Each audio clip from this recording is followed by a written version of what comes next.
Hi everyone, welcome to prepare करो 75 days hard challenge में आज है हमारा डे नंबर 46। आज के डीएलआर सेट में हम डिस्कस करेंगे।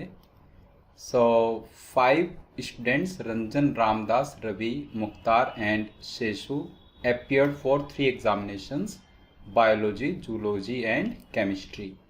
No two persons passed with the same number of marks in any of the subjects and were given 5 different ranks, right? First rank for the person with the highest marks in any subject and fifth rank for the person with the lowest marks in any subject. Only one person has the same rank in exactly 2 subjects and no other student has the same rank in 2 or more subjects. सिर्फ एक ही student ऐसा है इन पांचों में जिसकी 2 subjects में same rank है, exactly 2 subjects में। बाकी जो पर्सन्स बचेंगे, बाकी 4 लोग, उनकी हर एक सब्जेक्ट में डिफरेंट डिफरेंट रैंक्स हैं, right. Now no other student has the same rank in 2 और मोर subjects.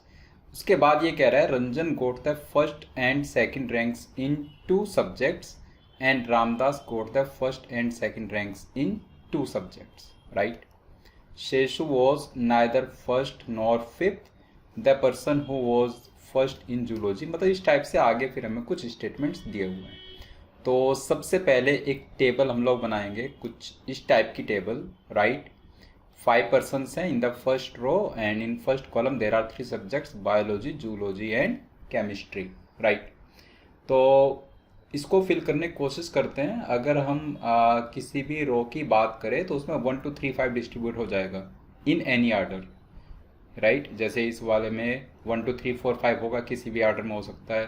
Same goes for here, same goes for here also. आगे इसने ये कहा था कि एक ही स्टूडेंट ऐसा है जिसकी एग्जैक्टली 2 सब्जेक्ट्स में सेम रैंक है, बाकी स्टूडेंट्स की हर एक सब्जेक्ट में डिफरेंट डिफरेंट रैंक्स हैं, राइट। सो पहला स्टेटमेंट रीड करते हैं। ये कह रहा है रंजन गोट the first and second ranks in 2 subjects, right. मतलब रंजन की जो रैंक्स हैं उसमें है 1, 2, x, right? 1, 2, x. Okay. Next, Ramdas got the first and second ranks in 2 subjects. So same चीज रामदास के लिए भी आप कहोगे 1, 2, y, right? Then Seshu was neither first nor fifth. जो शेषु है उसकी रैंक किसी भी सब्जेक्ट में फर्स्ट या फिफ्थ नहीं है, राइट। तो शेषु की रैंक्स क्या बचेंगी? 3, 4, 5 हो सकती हैं, राइट। सो इसके लिए हमने लिखा क्रॉस 1, क्रॉस 5। कहीं पर भी इसकी रैंक 1 या 5 नहीं होनी चाहिए। The person who was first in zoology was third in chemistry. जिस पर्सन की जूलॉजी में फर्स्ट रैंक है उसकी केमिस्ट्री में थर्ड रैंक है। First in zoology, third in chemistry. Mukhtar was third in biology. Mukhtar की रैंक बायोलॉजी में गिवन है, थर्ड रैंक है, ये फिक्स है, okay. Next, Seshu got a better rank than Ravi in each subject. Each subject में शेषु की रैंक रवि की रैंक से बेटर है, राइट। और आप कह रहे हो कि शेषु को रैंक 1, रैंक 5 नहीं मिल सकती, राइट। सो अगर शेषु को रैंक 1 नहीं मिल सकती और शेषु की रैंक रवि की रैंक से बेटर है हर एक सब्जेक्ट में, तो कैन वी से रवि को रैंक 1, रैंक 2 दोनों ही नहीं मिल सकती, राइट। क्योंकि अगर रवि को रैंक 2 मिली, शेषु को रैंक 1 नहीं मिल रही है, रवि से बेटर रैंक हो ही नहीं पाएगी शेषु की उस सब्जेक्ट में, right. Now next, Mukhtar and Ravi are first and fourth respectively in chemistry. Chemistry में मुख्तार की रैंक क्या है? फर्स्ट, और रवि की रैंक क्या है? फोर्थ। ये कंफर्म है। अब अभी हम लोगों ने पढ़ा कि जो शेषु की रैंक है वो रवि की रैंक से बेटर है इन ईच सब्जेक्ट। सो अगर रवि की रैंक केमिस्ट्री में फोर्थ है तो शेषु की रैंक केमिस्ट्री में क्या होनी चाहिए? फोर्थ से बेटर रैंक हमें चाहिए। 1 तो पॉसिबल नहीं है शेषु के लिए, 1 आप क्रॉस कर चुके हैं। तो 2 और 3 दो ही पॉसिबिलिटीज बची, आइदर 2 और 3। यहाँ पर आप कह रहे हो 2/3, ओके, ये पॉसिबिलिटी है। अगर इसमें आप थर्ड लेकर के चलते हो, suppose Seshu is third here, तो उसकी जूलॉजी में रैंक 1 आनी चाहिए as per this condition. But हम कह रहे हैं कि शेषु के लिए रैंक 1 तो अलाउड ही नहीं है। इसका मतलब क्या हुआ? इसका मतलब हुआ केमिस्ट्री में शेषु को आप रैंक 3 नहीं दे सकते। अगर केमिस्ट्री में इसको रैंक 3 नहीं दे सकते तो अब इसके पास जो ओनली पॉसिबिलिटी है वो है रैंक 2। यहाँ पर सिर्फ रैंक 2 आ सकती है। I hope this is clear, right? Now आगे बढ़ते इससे। नेक्स्ट स्टेटमेंट क्या कह रहा है? So Ramdas was third in a subject but not in the one in which Ranjan was first. Ramdas की किसी सब्जेक्ट में थर्ड रैंक है लेकिन उसमें नहीं जिसमें रंजन की 1 हो। तो जहां पर रामदास की थर्ड है वहां पर रंजन की 1 को आप क्रॉस कर दीजिए। अब आप कह रहे थे कि रामदास की रैंक है 1, 2, y, तो ये y क्या है हमारा 3। Simple, right? देखते हैं ये 3 कहां पर आ सकता है। Okay, now next, Mukhtar was not the last in any exam. Mukhtar किसी भी एग्जाम में लास्ट नहीं है, तो मुख्तार की जो रैंक होगी जूलॉजी में वो होगी आइदर 2 और 4। ये कंफर्म यहाँ से आप कह सकते हो, राइट? अब देखते हैं जो 1 और 3 वाला पार्ट है ये कहाँ पर आ सकता है या कहाँ पर आना चाहिए, एक बार देखें। सो 1 और 3, अगर हम ये 1 और 3 रंजन को हैंड ओवर करें, रंजन की जूलॉजी में 1 और केमिस्ट्री में 3, तो यहाँ पर उसकी रैंक 2 आ जाएगी। जस्ट एक एजम्पशन लेकर के चल रहे हैं। सो 1, 2, 3। अब जहाँ पर जूलॉजी में उसकी रैंक 1 है वहाँ पर रामदास की रैंक थर्ड नहीं आ सकती, तो यहाँ पर आपने थर्ड क्रॉस कर दिया। केमिस्ट्री में रंजन की रैंक ऑलरेडी थर्ड है तो केमिस्ट्री में रामदास की रैंक थर्ड नहीं आ सकती। बायोलॉजी में मुख्तार की रैंक थर्ड है तो बायोलॉजी में भी रामदास की रैंक थर्ड नहीं आ सकती। दैट मीन्स ये वाला अजम्पशन हमारा रॉन्ग हो गया।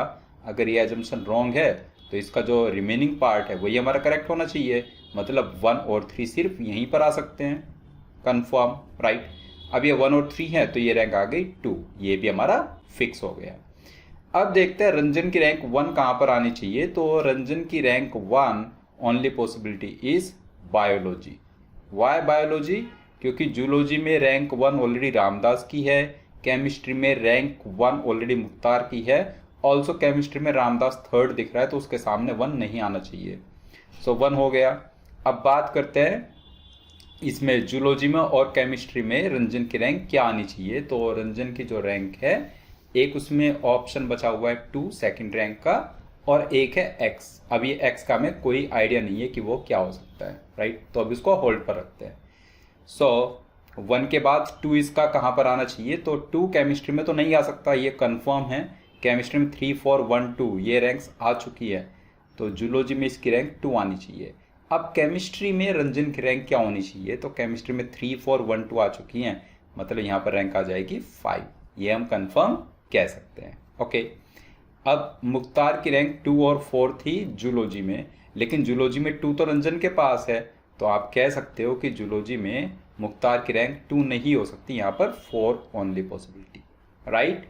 ये रैंक आ गई 4। ओके, नाउ बायोलॉजी में रैंक्स हमारे पास 1, 2 एंड 3, 4 एंड 5 बची हुई हैं। सो 4th रैंक कहाँ पर आनी चाहिए और 5th रैंक कहाँ पर आनी चाहिए उसको देखते हैं। सो अभी हमने देखा कि शेषु की रैंक 5 नहीं आ सकती कहीं पर भी, राइट? इसका मतलब है आप 1, 2, 3 बायोलॉजी में 5 रैंक शेषु को तो नहीं दे सकते, तो 5 रैंक आपको रवि को ही देनी पड़ेगी और फिर वहाँ पर शेषु की रैंक आ जाएगी 4। ये हम कंफर्म कह सकते हैं, राइट? बात करते हैं जूलॉजी की। तो जूलॉजी में 3 एंड 5 बचे हुए हैं।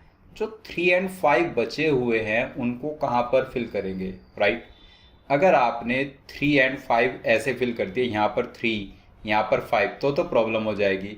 एक तो शेषु की रैंक रवि की रैंक से वर्स नहीं हो सकती, दूसरा शेषु की रैंक 5 नहीं हो सकती कहीं पर भी।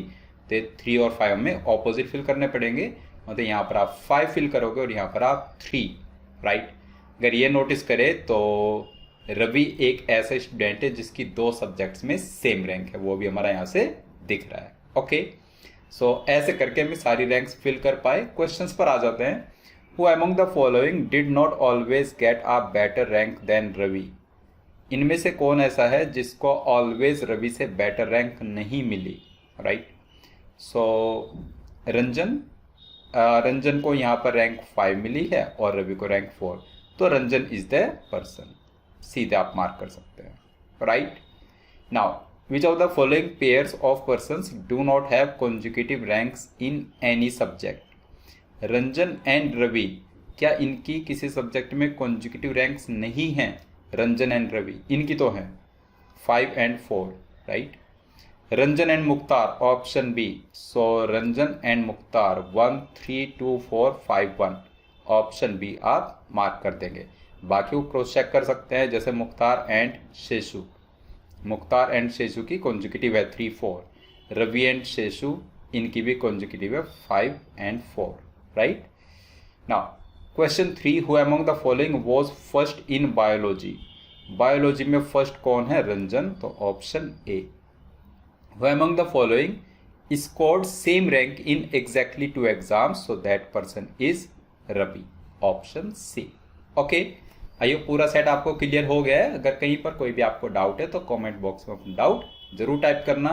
नेक्स्ट डे मिलेंगे डे नंबर 47 पर, एक डिफरेंट DLR सेट को डिस्कस करेंगे। सो तब तक के लिए बाय बाय।